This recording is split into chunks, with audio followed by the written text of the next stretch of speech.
不過佢用嘅就係商業平板爐，溫度同保溫能力一定同我家用版焗爐唔同，所以今日就嚟做 Castella。喺開始之前，請 follow 我哋嘅頻道啦。喵！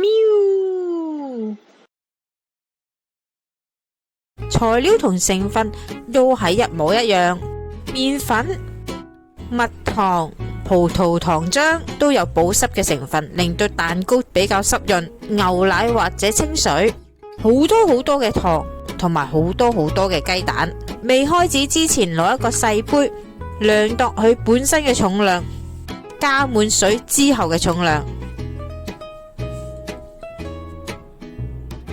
麵粉過篩，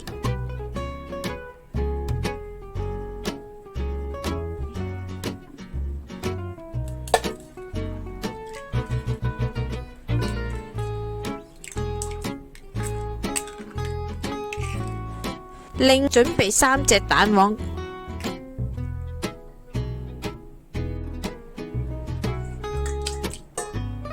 全蛋先打散，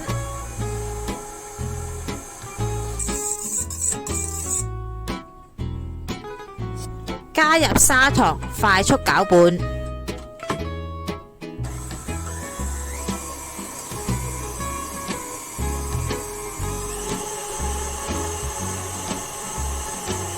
1至2分鐘之後，再轉慢速，令到蛋黃中嘅大氣泡變為細氣泡，有助蛋糕之後嘅穩定性。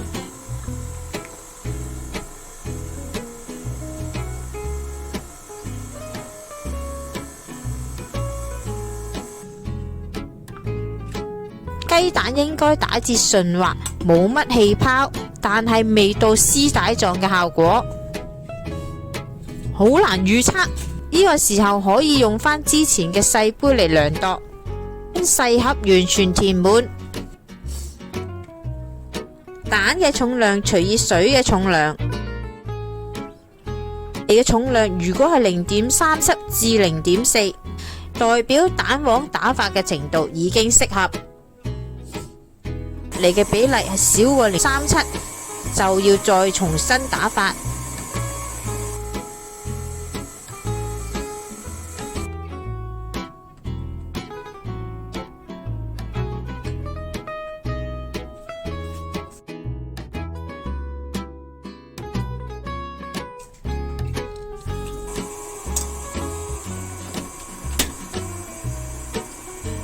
清水、葡萄糖、蜜糖加熱，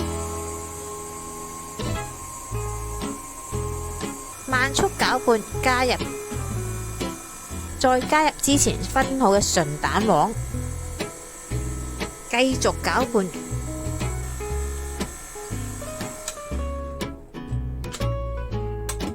一定要確保蛋黃完全融入，唔好沉咗喺底。再加入麵粉。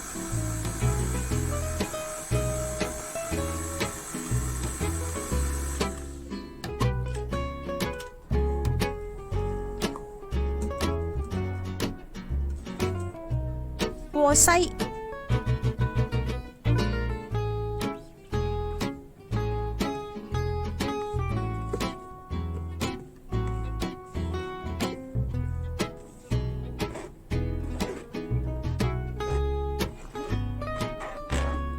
去除未混合嘅蛋塊或者砂糖。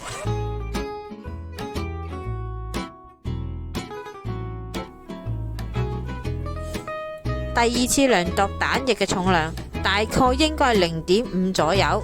呢個0.5代表蛋液入邊空氣嘅成分比較多，蛋糕比較容易膨脹而裂開。解決嘅方法比較容易，可以用人手再次攪拌，將空氣釋放，比例就會下降。會休息30分鐘。呢個時候梗係準備我哋嘅木框，培子之上畫出木框嘅大細。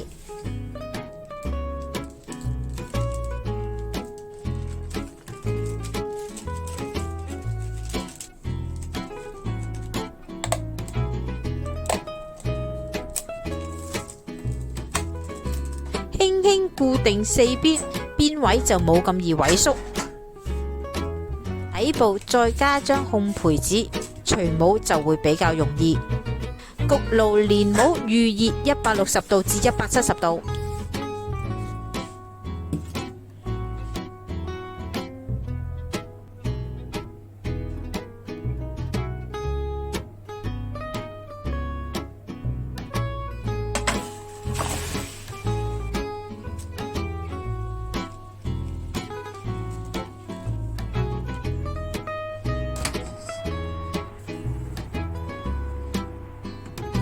蛋糕放入中間位置，每90秒噴水一次，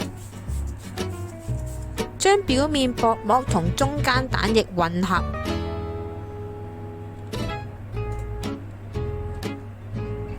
如果薄膜比較厚，代表你爐溫可能過高。如果抹一層薄膜，先將爐溫升上10度。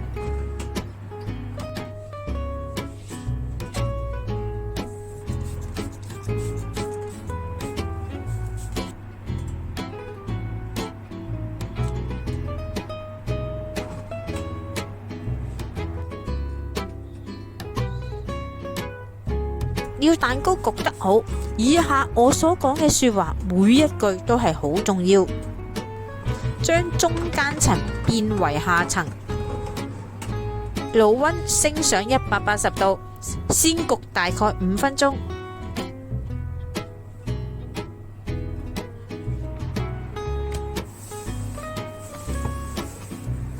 180度反轉，再焗3至5分鐘。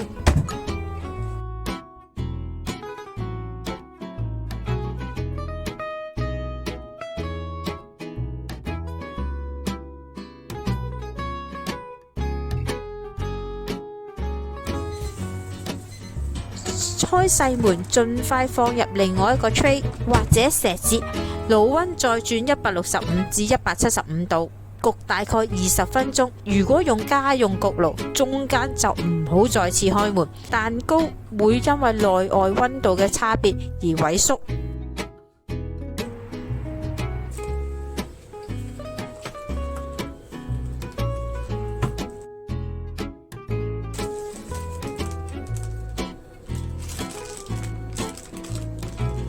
反轉放涼，表面下墜嘅情況呢就會減少。一個好嘅 Castella 梗係要濕潤，蛋香足，有彈性。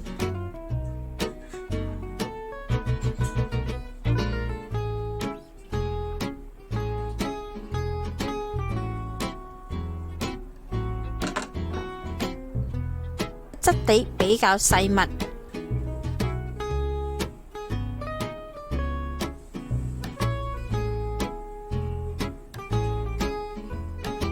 不如就一齊嚟做 Castella 啦！唔好以為 Castella 真係好容易，我都試咗5次嘅失敗。蛋糕表面出現細斑點，灑水嘅部分可以換一個比較好嘅噴水壺。不過斑點只係表面嘅問題，對蛋糕嘅口感呢係完全冇影響。焗出嚟嘅蛋糕比較矮身，蛋糕嘅成分同木框嘅容量可能不足。或者第二次去唔到0.5嘅比例，蛋糕入邊嘅空氣不足，冇辦法膨脹，底部出現硬塊，蛋黃加入之後根本冇好好咁混合，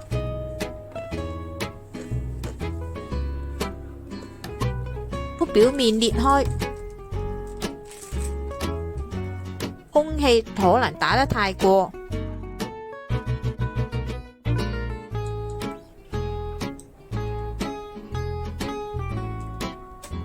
嚟到呢度啦，詳細嘅食譜我哋會擺落 Facebook 嗰度，有興趣嘅大家可以去睇一睇。請 like 我哋嘅 Facebook 同埋 YouTube，以便獲得更多嘅資訊啦。